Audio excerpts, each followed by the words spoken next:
15 कोटी रुपयाच्या याच्यातून पंढरपूर शहरासाठी किती उपयोग केला? कारण पंढरपूर आणि मंगळवेढा या मतदारसंघामध्ये पंढरपूर शहर येतं. मग त्या शहरासाठी त्यांनी किती विकास केला हे सुद्धा आपण चर्चा करण्याची गरज आहे.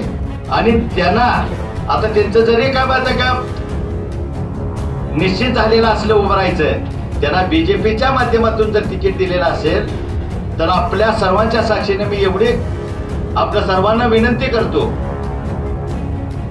की तुतारी जरी मिळाली तरी मालकाने उभा राहावं, आणि जरी नाही तुतारी मिळाली तरी अपक्ष का मालकाने उभा राहावं. त्याच्यासाठी 10 ते 15 हजार मताची फक्त आपल्याला गरज आहे. 80,000 मतं आपल्याकडे आहेत, हे कुठेही जाणार नाहीत. 80,000 मतं कुणाचा बाप जरी आला तरी 80,000 परिचारकची मतं काय फुटत नाहीत. आपल्याला फक्त 5 ते 10,000 मताची बेरीज करायची आहे. आणि ती बेरीज करण्यासाठी आपल्या सगळ्यांचे मतभेद, मनातले मतभेद विसरून आदरणीय मोठ्या मालकाची शपथ घेऊन आपल्याला विनंती करतो की आपण या ठिकाणी प्रशांत मालकच उमेदवार आहेत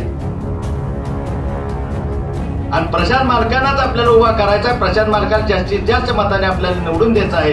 मी जरी आरपीआयचा असलो तरी कुठलीही मी चिंता न करता, कोणालाही न घाबरता, लहानपणापासून परिचारक कुटुंबाशी मी एकनिष्ठ आहे.